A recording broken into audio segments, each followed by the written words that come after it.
Hello, everybody, and welcome to this morning's webinar. I am so excited to join this conversation. I hope you've been having a great time at Impact 2022. I know we've all been jumping from sessions to sessions as we get to the final day, and I am so excited today to be joined in this conversation by an amazing group of fellow conversationalists who've done some incredible things around this very, very important topic. So we will get started in just a quick 30 seconds. I see folks kind of coming on in, so let's give people just a minute to join.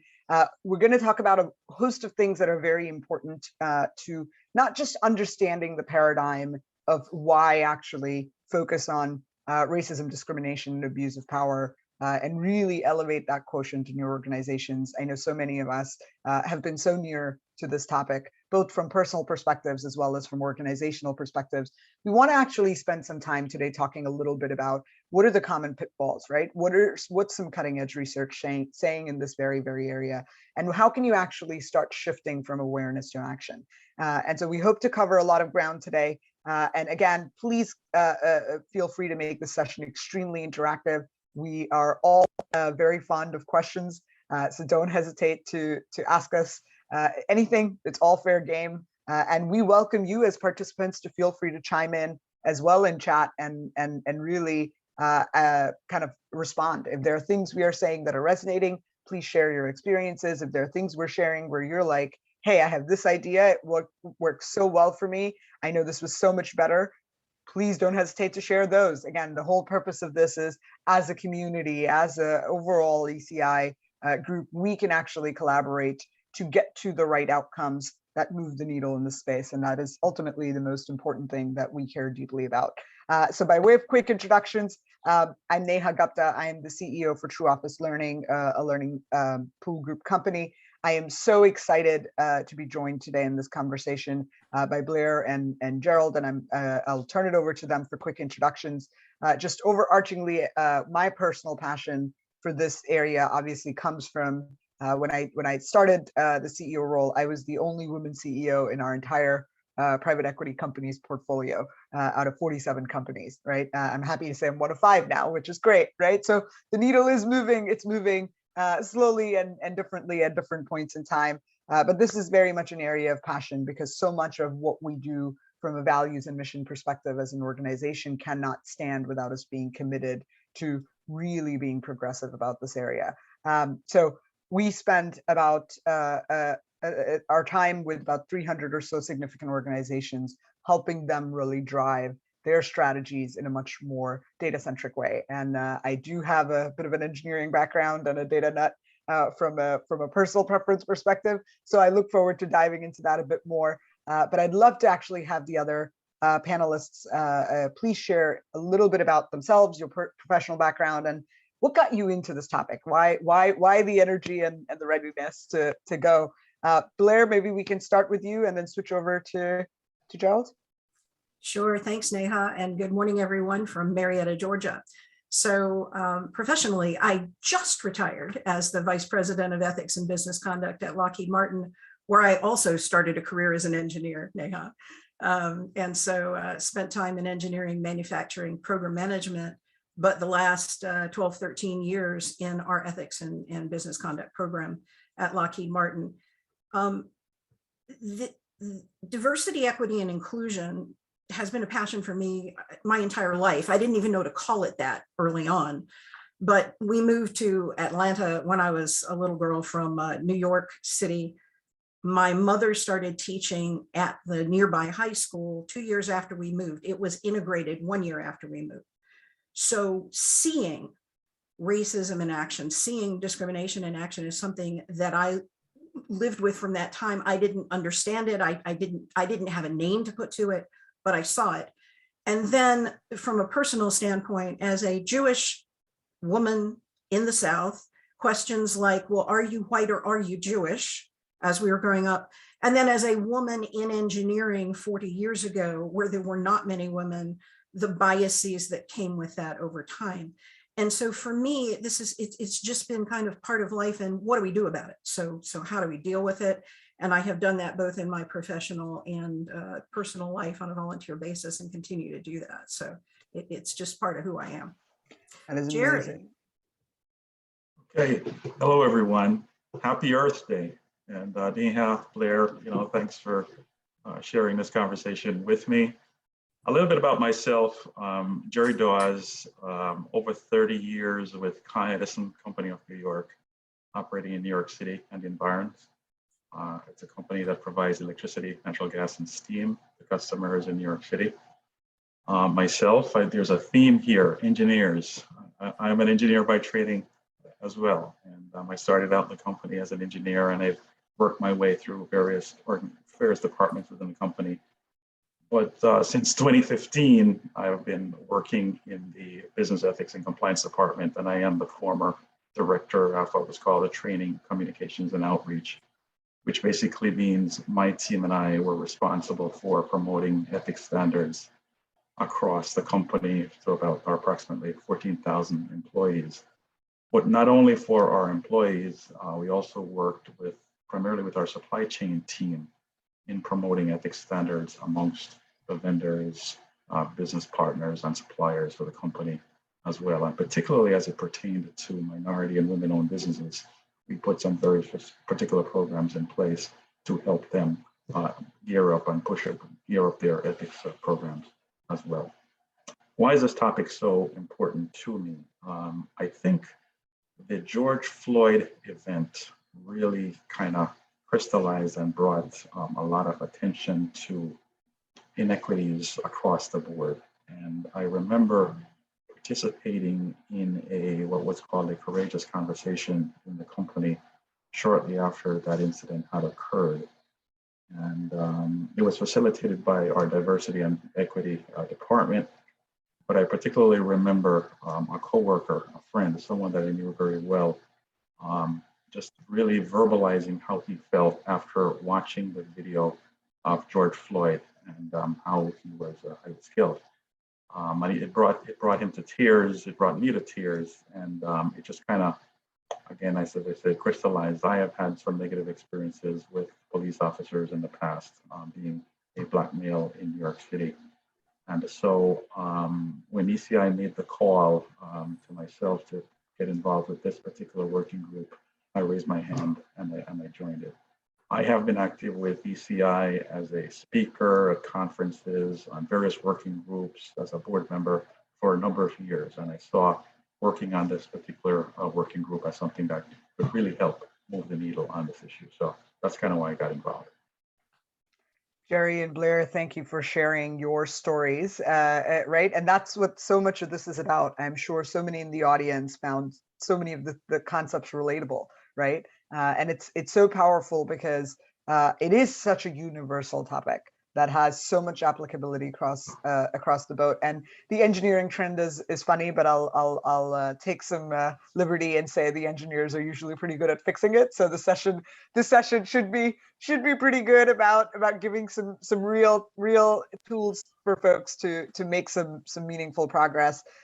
It's easy to talk about this topic and always think of it as something that happens to people, right? And that again, somebody else does to somebody else, and we're kind of innocent bystanders in the world in this process. So in chat, please feel free to drop where you're from. It's always great to know where we have kind of representation from the world. And while folks are kind of starting to think about this topic, we wanted to take a moment and actually have you reflect instead, right? Because it's very easy to almost disassociate ourselves, right? Externalize this topic as not being a topic that we have as much direct contribution to outside of either managing it or experiencing it, when in reality, it's a topic that's a lot more pervasive than we realize. So I would like to ask everybody to, if you don't have your audio on, I would encourage you to turn your audio on. And just make sure that you can take a minute to join us for this exercise. Let's take a moment to visualize the following situation. Close your eyes. You're running late for work, but you really can't afford delays today. You have an introductory meeting with a potential client.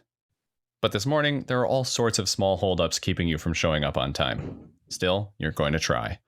You make it within 2 blocks of the office and breeze past several construction workers as quickly as you can, only to find yourself getting frustrated by a couple that's walking slowly in the crosswalk. Your phone buzzes and you clumsily fumble for it. It's your prospective client. Their child is sick and they're having trouble making childcare arrangements. They ask if you can push your meeting back to the afternoon. You breathe a sigh of relief. Absolutely, you respond. Now, open your eyes. Let's reflect on the details of the situation you just visualized. What did the construction workers that you passed look like? What gender were they? What race were they? How about the slow-walking couple in the crosswalk? Were they 2 men, 2 women, a man and a woman? Were they old or young? And how about your potential client with childcare issues? What gender was this client? What race were they? So hopefully you took a moment and actually tried to visualize, right? And whenever I go through this exercise, it's always, always, always incredible to me because I realize I do visualize certain things a certain way. I do have a propensity. There are images that actually appear in your mind as you hear the words construction worker, as you hear the word the parent with the childcare issues, you hear the word about the client or about the couple crossing the sidewalk. There are so many preconditioned images that we all carry with us that it's easy. It's easy to think this is an external thing that happens in the landscape around us. In reality, it's something that very, very honestly, moments like the little self-reflection exercise that we did show us, again, we are as much a part of the fabric of this as anybody else. Blair and Jerry, I don't know if you have anything to add or comment on before we dive in and talk a little bit about some of the research behind why it matters. So I'll just add, I mean, I talked about why this topic is important to me. And, I particularly talked about the George Floyd event, which was broadcast around the world. And, just watching that video tape many times, it's just a really sensitive topic. It was after that event, and there were some other kind of high profile events that occurred, that there are various ECI member companies that came forward and reached out to the leadership of ECI and said, you know what, ECI, given that we have such a large community, let's see what we could do in driving the issue on this. And, just thinking about the video that was just played, thinking about our own possible hidden biases, how we think about people, how we interact with folks. It just kind of makes us think more, before we do things, and just try to make sure that we're sensitive to others and try to make sure that we're moving forward in a positive way. Yeah, it's so critical for people to kind of remember, right? And it's not something that's it's easy to think about this topic purely from an emotional perspective, and that is so powerful, Jerry, to your point of it has changed how we experience the world, right? It has changed how we truly emotionally process information because of those very jarring, very real moments that we all remember and can be shaped by. What is it that our organizations need to remember as well on why this is not just an important topic for the individuals that live within these organizations, why it's a really important topic for the organization as a whole? So as many of you may be following the trends, right? We just are coming around the curve of the Great Resignation. There's a massive war for talent. There is obviously an ongoing concern of inflation and all of these things that make the business landscape very challenging. And it's incredible to see how powerful the metrics of trust actually are in making your organization competitively advantageous to all the other sort of landscape around you, irrespective of what macro factors actually exist. So 92% of millennials say they're more likely to purchase goods and services from an ethical company. I know we saw this as the world kind of unfolded over the last couple of years on really companies with a rising set of ESG initiatives, as well as their own reactions to these various unfortunate events and incidents that have happened around the globe. It's also very apparent in ethical investing. There's a rising group of investors that will directly only associate with brands and companies that are actually doing the ethical, the right thing in the marketplace. It's also fascinating to see there's a long history of business performance that far elongates beyond the recent couple of years. And actually, since 2012, the companies that have been considered the most trustworthy actually outperform the S&P index by a wide margin. So this is not one of those topics that you should look at and say, well, this is important just because it's the right thing to do. It absolutely is. It's important because it matters to creating a healthy and productive and safe work environment for all our employees. That's absolutely true as well. There are hard dollars and metrics and cost impacts and competitive advantage impacts to the business from an operational standpoint.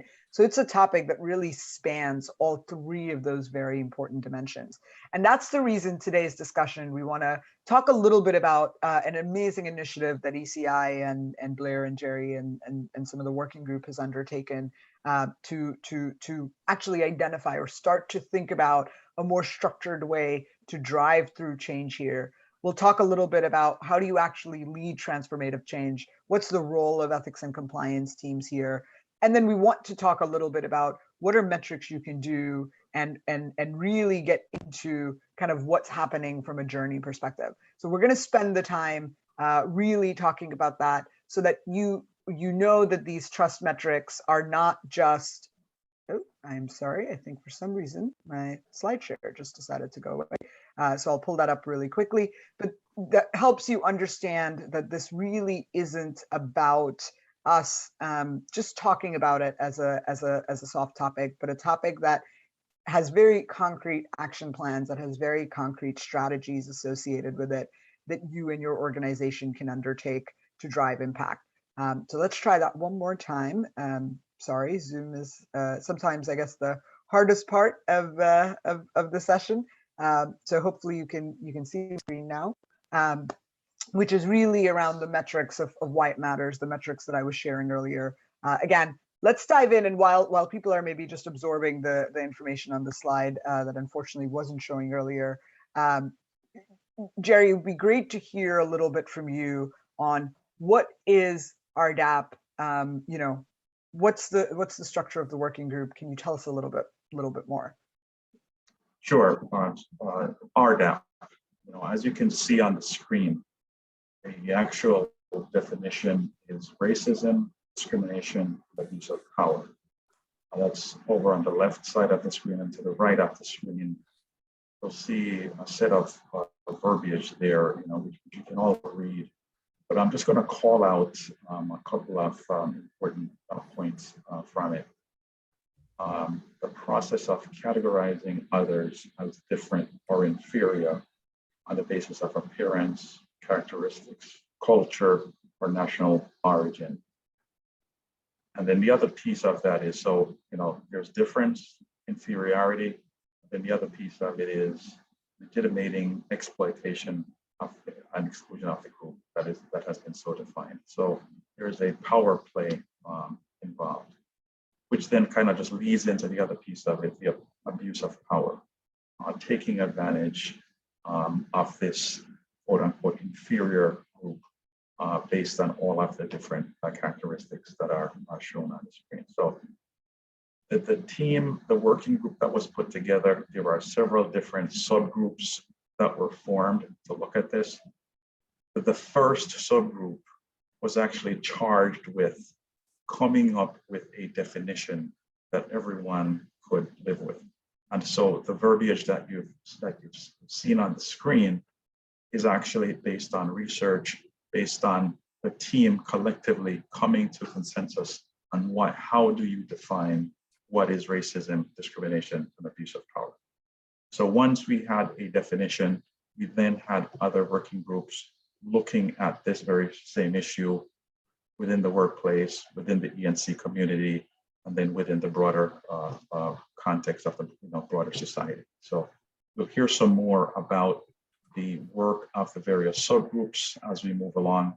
But in terms of just starting with the definition, that's kind of where we started, and that's what the first subgroup defined, and then we started building from there. That is amazing, because it's so important to have that common definition, right? It's so important to actually be able to really anchor ourselves in a centralized view of the world. Jerry, what is the working group's kind of sort of charter above and beyond this? And I know I'm hoping to use this session to get you guys to share a little bit more and give us a bit of an early preview, but anything you know, from a approach perspective post setting that definition, that would be good for folks here to know.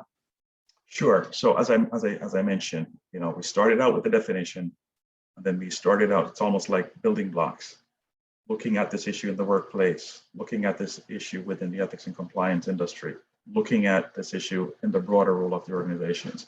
And I'm really happy to have been working with a really amazing team of volunteers, folks that are from ECI member companies, folks that volunteered, raised their hands, who were very passionate about this issue, who wanted to make a difference. So in the context of what I just described, the output of the work that has been going on for about over a year now is we're going to put together a toolkit for ECI member companies with all of the various references and resources and sharing of best practices across the ECI community. We have also gone outside of the ECI community to get information, and ultimately once we put a final report together, a lot of that information is going to be shared. And we're looking to have a report, possibly a webinar, to share the information that we've gotten. And this forum that we're having today is just kind of a teaser in terms of what is to come. But the title of this session is Moving from Awareness to Action. It's one thing to define it. It's one thing to make folks aware of what the issue is all about. But really and truly, what we really want to get to is action. How do we make things better? And as part of this conversation this morning, we're actually going to be talking about the action piece as well. And once we finalize the report and once we start rolling out the results of it, that is kind of what we want to focus on. Fantastic. And again, it is such important work. And so I appreciate you being open to that teaser. So, Blair, Jerry, I'd love to get a little bit deeper. If you could give us a little bit of, what are some early findings? I know there's still a lot of work in progress. And then I know we'll switch gears to talking about some actionable things folks today can walk away with, in addition to obviously keeping an eye out for this amazing work coming through. But Blair, if I can have you lean in a little bit on some preliminary findings, that would be amazing. Absolutely, I'd be happy to. Before you pop off this slide, though, I want to highlight the fact that the working group is, and it's great to see so many of you, by the way, in the participant group this morning. That it's looking at what can we do in our workplaces, what can we do within the ethics and compliance profession within our industry, and what is the broader role of our organizations in our communities or in society. So it's really a very, very broad look at this topic, both as Jerry highlighted, from awareness to action, providing background, providing context, but then talking about in all of those areas, where do we go from here? And how can we take action? So this really, the next couple of slides really are a teaser, very much. But if we can pop over to the next slide, part of what the team has done, the working group has done, is conducted a pretty comprehensive survey related to all of those aspects. So looking at what we can do in our workplaces, what we can do in our industry, and what the role is for our organizations. We've asked questions around who in the organization is responsible for addressing racism, discrimination, abuse of power, whether the respondents have actually observed any incidents, and if so, how do they handle them? How do they report them? Who in the organization is responsible for that? How are organizations investing in RDAP? What are they doing? So things like philanthropy, what work are they doing with their supply chains? How are they handling opportunity creation within their organizations? What kind of policies, training, reporting, employee resource groups? Today, you're getting a very, very tiny peek at A few of the questions related to our ethics and compliance functions and our profession. It is really, really, really just a taste. So the slide that you see right now relates to questions about the ethics and compliance function. And I should also say that we are still digesting the survey. It has not been fully analyzed yet. So the kind of analysis that you're used to seeing from ECI will come with the report, but we are in the very early stages of digesting it in that way. That said, if you look at responses related to our function, about half of the people who responded indicated that the ethics and compliance function within their organizations reviews their investigatory process for racial bias and revises the process as needed, and looks at discipline for racial bias and revises process as needed. Well, folks, if half are doing it, that means half aren't doing it. Huge opportunity for action for those who may not have thought about this as part of how do we address this issue. About 60% said that their ENC function considers and includes diverse racial perspectives when they're creating policy and procedure, and reviews their policies and procedures for racially biased language and makes revisions as needed. Again, if 60% are doing it, 40% are not, there's an opportunity there. And I will also say, related to language, that language is tough. You need a lot of eyes on it, because what you don't recognize, what I don't recognize as biased language, someone else may. And only by having a lot of eyes and discussing can we make those improvements and build our own awareness and sensitivity. And 60% or more said that their organization reviews their helpline or anonymous reporting process for bias, includes diverse perspectives when performing risk assessments and discussing risk management, and provides opportunity for people of all backgrounds to succeed in advance. But here's the thing, folks. I've got some data not on the slide. For some of the questions, not many, but for some of the questions, when we look at how white and non-white respondents replied, and then we find a couple of examples where it's not the same experience. And so for the question, the ENC function at my organization provides opportunities for people of all backgrounds to succeed in advance. Overall, that scored 77% favorable, but for those who are not white, it was only 68% favorable, and that's agree and strongly agree. And for whites, it was 82% favorable. So there's a gap there. And again, taking the data and figuring out where do we go with it, that's an opportunity for us within our functions to look at why that experience is different. We go to the next slide. This is now going to look at our profession. And so for the ENC profession as a whole, 75% say they're welcomed and included when they attend events like this one. If we were in person, it's a little easier to do that welcoming. The profession provides equal opportunity for all individuals to advance their careers.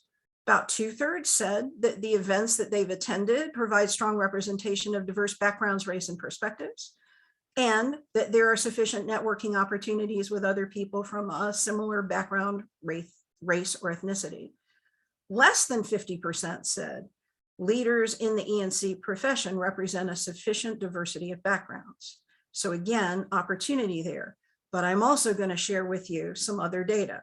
2 questions here. The ENC profession provides equal opportunities for all individuals to advance their careers. Whites responded 88% favorable. People who are not white responded only 58% favorable. Big gap. We need to look at why that is and what do we do about it. And again, this is as a profession. I'm provided sufficient networking opportunities with other people from a similar background or race. So on the slide, you can see that that was about 2/3 were favorable, but there is a gap there as well. White respondents, 71%. People who are not white, respondents not white, 54%. This is the kind of analysis that we are doing on this survey.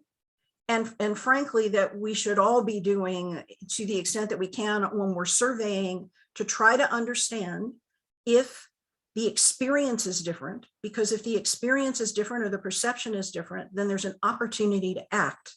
And the report will unpack this entire set of survey responses across that whole gamut of topics that I mentioned. So like I said, just a teaser, but I think you get a sense of what's coming and how valuable and important that's going to be for us. Blair, thank you so much for taking the time to give us that teaser and to share a little bit of, I think, statistics that, again, feel free to put your reactions in the chat and comments around what kind of reaction do they elicit for you?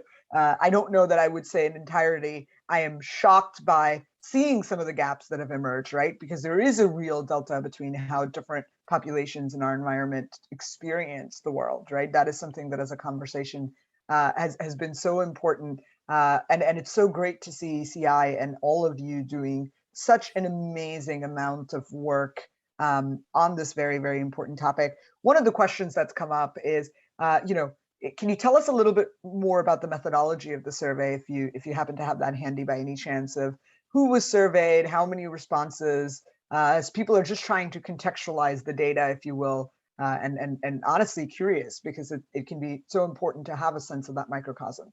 Yeah, and Ellen Martin, I saw posted that. It's a great question. That will be in the report in terms of, as I said, this is getting the full ECI treatment, so that it's going to be a robust analysis. The invitation was sent out to ECI membership to respond, and I haven't really looked at the details of from where those responses came. So this is, as I said, it's a teaser. We've got a lot of analysis to do. We wanted to share with you at least enough information to give you a sense of what's coming. But Ellen, that's a really fair question, and that information will all be included with the details in the report. Fantastic. We can't wait for that to come through. But I think one of the things we'd love to dive into, because right, this is a challenge that we all live and breathe every day, right? And that means every single day is an opportunity to actually do something different as an organization, kind of like how, Blair, you were saying, hey, if the number is 50% or 60% or 77%, that means there's this whole percentage that could simply just do that today and make a positive difference. But even the 50, 60, 70% that is doing something, there are different calls to action. There are different things that they can do differently. So I'd love to have you, dive in a little bit on, I'm curious to get your thoughts on, with the amount of focus and effort that has been kind of put out here on this very important topic, what are some call to actions? What are some things that have kind of stood in the way, if you will, right? What are some approaches that people can really keep an eye on as frankly barriers, right? Some very visible, some invisible, that stand in the way. Jerry, maybe we can start with you on kind of those call to actions, and then continue the dialogue from there. Oh, I think we did we lose Jerry? Jerry. An engineering kind of background. There he is. Yeah. Okay. Can you hear me? Yes. We can, absolutely. Okay, great. Yeah. So we started out with a theme where three of us have an engineering background, and as engineers, we know you manage what you measure. So the whole issue of having performance metrics around this topic would be very, very important in terms of getting a flavor as to where are you and where do you aspire to be. And if you're kind of tracking over time your performance in this area and the particular metrics, I think that would be something that would be very helpful in terms of moving from just awareness of the issue to action. And as we go along within this conversation, what we want to do is share some particular metrics around this topic and elicit feedback from the audience on that. Absolutely. Blair, what stands in the way? What's missing from our world of actually moving the needle forward? Well, I think as we've been discussing, understanding, awareness, education, your own ability to understand our own abilities, to understand our own biases, our own privileges, what we grew up with, what we take for granted, the lenses through which we see things, and really hold ourselves accountable for that. Because if we're not aware, we're not going to do anything. Or if we think it's somebody else's problem, we're not going to do anything, or we're not going to do as much as we should. And so I think that is one of the barriers, is all of us taking the personal action to educate ourselves, to be introspective, to do things like take the Harvard implicit bias tests. And if you haven't done it, I encourage you to just go put that into a search engine, and you will discover that you have biases you shouldn't have, that surprise you. Like for me, an engineer, I have a bias that says that that's more likely to be a man. Now, go figure, because I've been an engineer for a very long time. So I think that that's one of the big barriers, and that's an easy individual call to action. It's a little tougher for entire organizations, but we have the opportunity in our ethics and compliance functions to help provide that awareness. And I think maybe we'll talk more about that a little later on. Yeah, no, I am really looking forward to diving into that, because again, there's such a good, rich conversation here of, what does it mean to do this organizationally? What does this mean to do this individually? Right. And be able to kind of tie the two together. Now, I know, Jerry, in Con Edison, obviously there was a deep body of work. So before we kind of shift, what were some things you've kind of done? So I'm curious to kind of get a little bit more of a view from you on things that worked, both as part of our RDAP working group, but your time at Con Edison, before we dive into some actionable tactics that our teams can take to heart about shifting from awareness to action. Sure. So, one of the great things about the ECI community is the ability to share information across organizations. And up on the screen, what we see here is a particular example of what Con Edison has done in terms of moving the needle from awareness to action. So the business ethics department is actually a part of the law department, and within the broader law department, there is a diversity, equity, and inclusion council that basically launched a 10-day diversity challenge. And as seen on the screen, what was the objective? To have employees become better informed and being able to speak up and engage with each other as allies in terms of trying to move the needle forward. So in that regard, there were various meetings over lunch, sharing of history and social justice issues, sources of information from podcasts, videos, articles, not just PowerPoint presentations per se. People were encouraged to review this information and come prepared over lunch to have conversations around it. And we've also have a quote in here from one of the participants in that forum, the issue of learning a lot about it, challenging assumptions, getting a history lesson, so to speak. How did we get here? How do we move forward? So the feedback overall was very, very positive, and I really want to commend some of my colleagues, former colleagues at Con Edison, for really sharing this information and moving forward on this in a very meaningful way. Yeah, it's so valuable for to get that sort of sharing from you or that quote, is because this is such a personal journey, right? And it's a journey each and every one of us has to make if the organization as a collective has to move forward. So as you shift from awareness to action, many of you have heard that quote, culture eats strategy for breakfast. I am definitely a deep believer of that statement. And it is an incredibly honest conversation. And it puts the onus on the organization to recognize. It's easy to come up with a paper strategy. It's easy to come up with, well, we're just going to invest X number of dollars. We're going to do Y number of events. We're going to do and you can create a list of things, and we'll look at some metrics in just a second.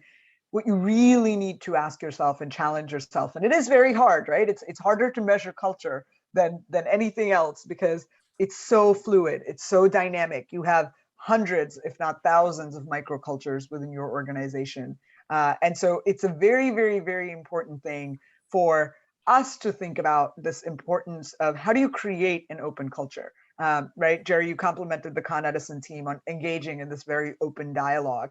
And that's actually part of it, right? How do you create a psychologically safe environment for people to go beyond that diversity statement, have that common definition, as we kind of saw, where everybody is not just defining these components of racism and abuse of power the same way. You're actually defining, what does inclusivity mean in your organization? Brene Myers has a great sentence when she says diversity is being invited to the party, inclusion is being asked to dance, and it's a real dimension of defining diversity, equity, and inclusion, and what it actually means and applies to your organization, because that's the only way you're going to be able to drive those courageous conversations. That's the only way you're going to be able to give permission to have these conversations that are more meaningful.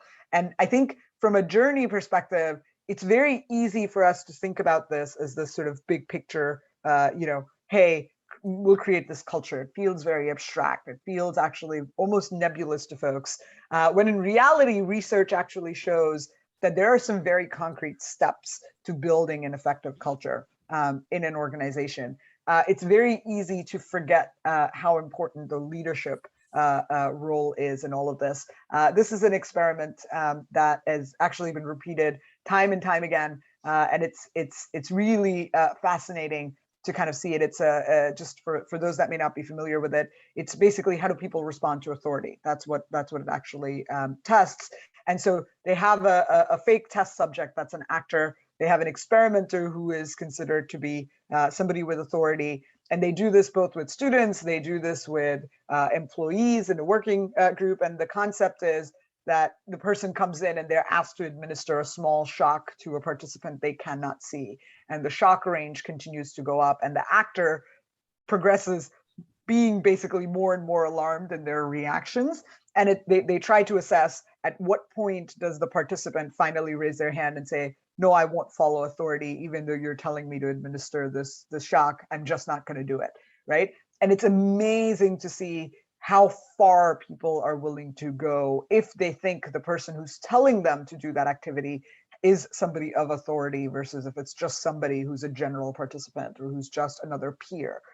It is so important for us to think about this journey of understanding the role each of us plays from a leadership as an ethics and compliance function journey perspective, as well as how do we actually empower the leaders in our organization to actually go through the whole conversation across the organization. And so as Jerry set it up for us a little bit, you can't manage what you can't measure. So you can say all you want to your whole organization or to your leadership, hey, we want to create a culture of inclusion. We want to have a very open dialogue. We want to have a lot of this conversation all over the place. Yes, all sounds great, but you actually can't get to progress if you don't actually measure it. So what are some KPIs? What are some critical things for you to consider that are worth really thinking about? There are two kinds of, there's actually 4 data classifications, right? There is your hindsight data, there's your diagnostic data, there's descriptive data, diagnostic data, indicative data, and then prescriptive data, right? And so really you get into this journey of going from what has happened, why has it happened, what is likely to happen, to I can actually predict what is going to happen. The DEI spectrum is not different than that, right? Surveys are obviously the most commonly used approach because it's unfortunately the easier of the approaches, right? It's very easy to actually kind of think of what do we want to ask, bring together a focus group. Now, getting participation is very hard, as I know the ECI community does an amazing job kind of eliciting that. But what are some operational metrics, right? What are some best practices that organizations are using across the journey? The hindsight metrics include your DEI incidents, right? How many investigations, as Blair was kind of referencing earlier, what kind of incidents do you see coming reported? What's the diversity percentage of your population? A lot of organizations have started setting standards for recruitment, and I can appreciate that. And there's definitely information, insight into what are the types of folks you're hiring. But the truth is that's a little bit like being inviting being invited to the party, right? It's not actually kind of seeing the journey of, are you moving the DEI needle forward or not? The same goes true for participation. You will have microcultures. They're helpful because they're hindsight metrics on activities and engagement, but they won't actually necessarily mean a measurable KPI for your team and your leadership to move things forward, because it's all a question of, what did somebody do with that participation, right? Did that participation actually elicit the impact you were looking for? Did that actually drive forward behavior change or awareness? Promotion rate is another hindsight metrics that organizations track to say, at different leadership levels or of every year's promotion groups, what is our distribution across the journey? If you want to switch that conversation to foresight, into being able to look at things that are coming down the line, it's really thinking about your offer pay parity analyses, right? When you are extending offers, what's the offer being structured as? And that's because it's almost a richer conversation than just, who are you extending the offer to? What are your retention metrics across population groups? How well is that actually being adapted? And then bringing that organizational journey back down to realizing that culture is really nothing other than an amalgamation of each of us individually acting a certain way. What are some behavioral insights that we actually have on the population that makes up our organization? And I know Blair kind of talked about the importance of awareness and training and experience, and her experience of going through some of these diagnostics and realizing, whoa, I Blair share that very much. I'm a woman CEO, and I have fallen for the CEO not being not being the mother when I did a little test as well. So it's amazing to see how real these are to us. But again, we'll take a deeper dive into how do you capture behavioral insights as well. But I know these metrics are triggering some amazing questions for our audience. And one of the questions that folks are kind of curious about is, does the survey also by any chance kind of ask the audience about resignation rates and exit interview metrics as insight metrics on just what are trends that organizations are experiencing across the globe? So Blair and Jerry, not sure if the ECI RDAP survey is chiming in on that as well. Otherwise, I can absolutely share some external research. Yeah, I don't think the ECI's RDAP survey did not explicitly ask for data on that kind of thing.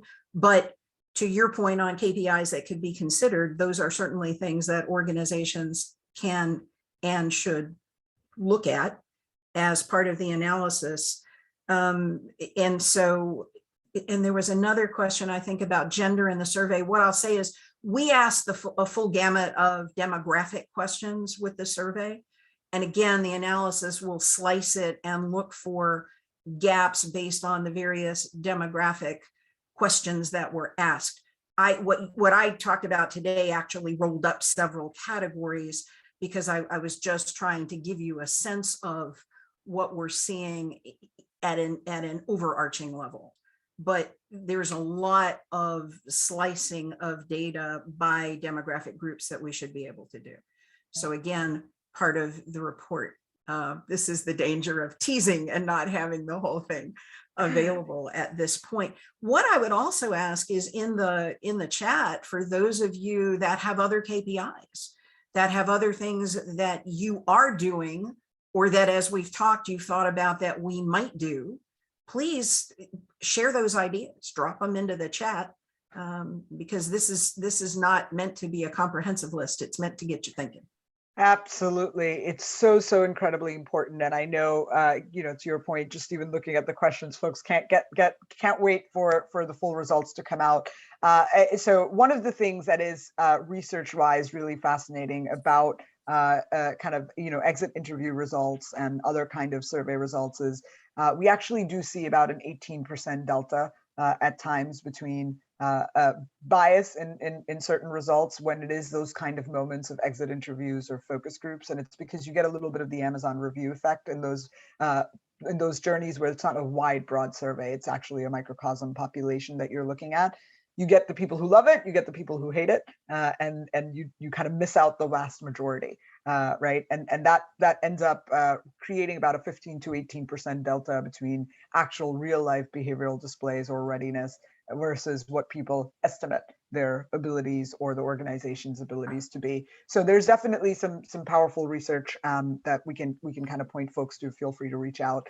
But how do you then actually start trying to capture this information from the mass majority, right? How do you actually get to the journey of every individual? And behavioral insights is one of those things that's a very new dimension for ethics and compliance, to be very honest. And it's because we always think about the world from what are the actions we can take before, like the policies, the systems, the constructs, the events, the touch points.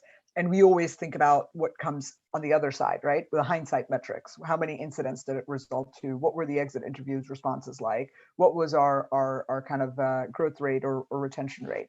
It's hard for us to think about the journey in the middle. And it's because traditionally the conversation has been so much so about just presenting the information, right? It's always about, that's one of the reasons, actually, ironically, we started this conversation today with a simulation, right? Now imagine if you were doing this in a structured way and I could actually capture what you imagined, right? And what you understood. And that would be so much more powerful from an understanding or a baseline of what are the common biases that this group, this audience carries, right? And it would help me understand a bias baseline for this group or this cohort as a body.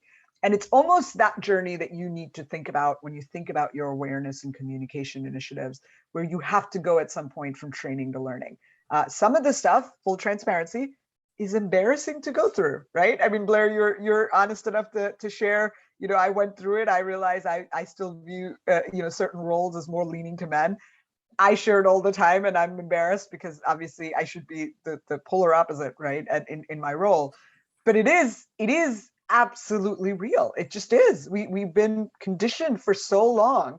It's hard to shake these knowledge sort of barriers that we have. We know it intellectually, but still when you visualize or still when you emotionally have that trigger response, it comes out different.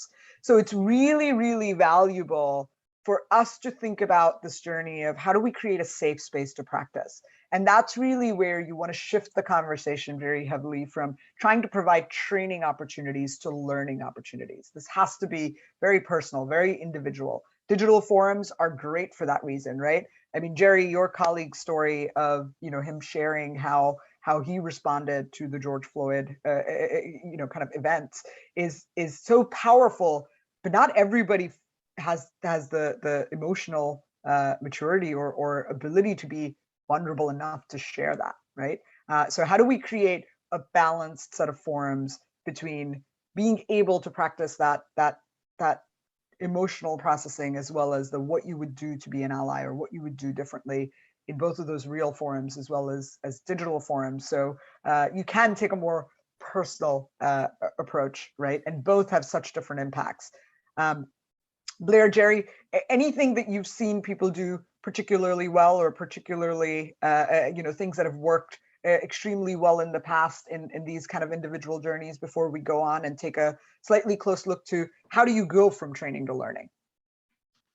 At Con Edison, we have a diversity, equity, and inclusion department that has been leading kind of what we call the courageous conversations around the company. And I participated in some of those, and I found those to be very, very helpful in terms of just breaking some barriers down and having folks share how they're really thinking and how they're really feeling. Yeah. But as we mentioned at the outset of this session, we're kind of giving a teaser as to what's to come from the work of the working group. And again, our thought process here is it's one thing we talk about, it's one thing that we make folks aware, it's how do we move to action. And I talked about the KPIs, you've just reviewed some of the KPIs that we've discussed. What we want to have happen is kind of the sharing of information amongst the ECI member community, such that we really do move from just talking about it, being aware about it, to action. How do we make some changes within our respective organizations? And that's ultimately what we are attempting to do. Yeah, absolutely. If I could add to that, I think some of the things that we're already doing, but maybe think about them a little bit differently. So many of our organizations have employee resource groups or business resource groups or affinity groups, depending on what you call them. Many of those groups have allies. The health of the program may actually be more indicated by how much allyship is there, or maybe that's one of the things we ought to be looking at, for example, in terms of metrics to understand what kind of participation we're getting. I also wanted to comment just a second on training. Training's not it's not a build the course, be done with it. It's really education, and it's an education continuum. And we really need to be thinking about everything that we're putting into that communication and training. I'm probably skipping ahead to something you're going to cover. It's totally okay, by all means. But, you know, thinking about even, I mean, I know that this is something that we did, or we would look at in all of our videos, in all of the training that's delivered, the demographics surrounding who are we seeing on screen? And not just when we're doing training specific to this topic, but in all of it. What are we seeing in pictures on our websites? What are we seeing in our codes of conduct?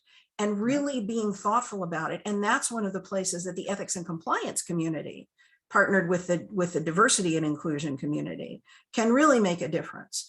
And making sure that we're showing all people of all races, of all backgrounds, in all roles. Yeah.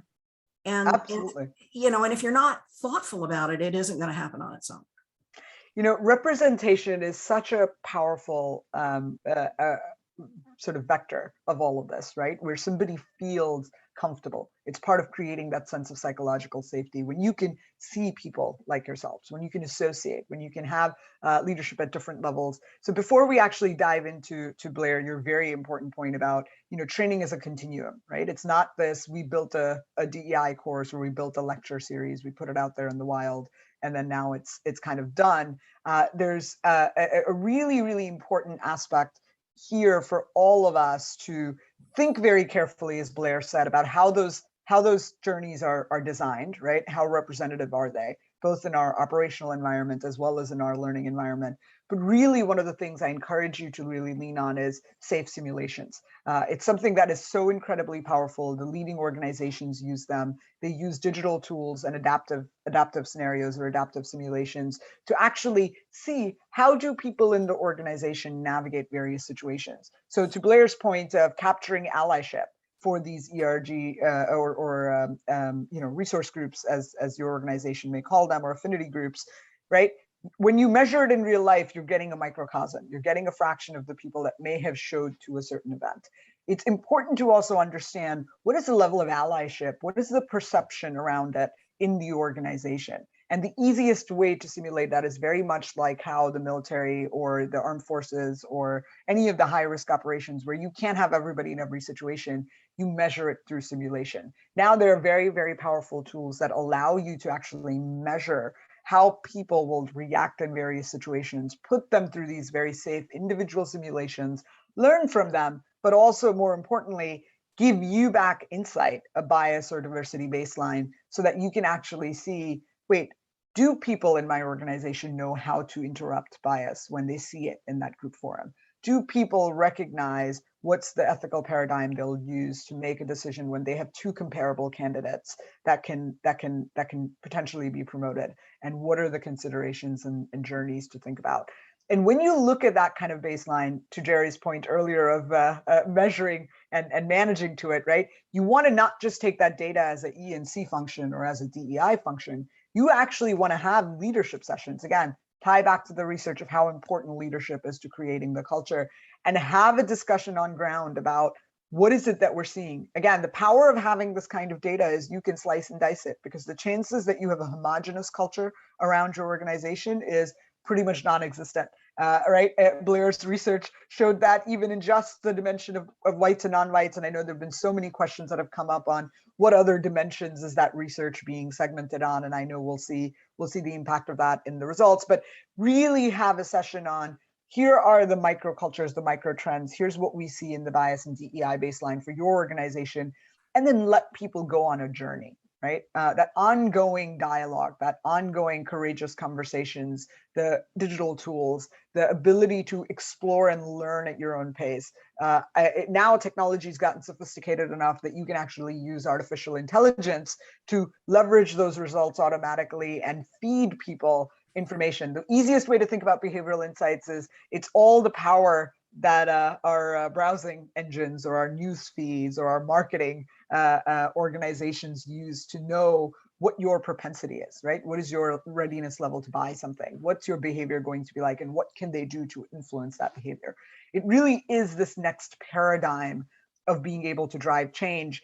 And when we talk about this as an individual level, I think it's very important to recognize the journey will not be straight. So I do want to, before, this is such an important topic, we can talk about this obviously all day, but Jerry and Blair, before we go, I do want to ask a question that's come up, and I think that's going to be really valuable is, do you feel, what's one word of advice? What's one sort of thing to watch out for as people go on this journey that's never going to be quite linear or just a ramp up? Don't be afraid to ask questions, have conversations, and admit that you don't know. And I would be remiss if I didn't kind of recognize the volunteers that have raised their hands and are participating, working with us on this working group. In particular, wanted to just shout out Sherry Jordan, Juliet Aiken, Susan Matheson, Isabella Perez, Jay Rosen, Robin Vaughn, Justin Wallace. Just want to thank all the volunteers that are working with us diligently on this effort. Yeah. Again, there was an ask to share the slides. We will work and see if we can get things available. Please don't hesitate to reach out to any of us. I know this is such a rich and meaningful conversation. Jerry and Blair, thank you so much for your time and for sharing your input on this very important topic. Thank you, Neha. Thank you. Have a great one, everybody. We'll see you at the other sessions. Thank you.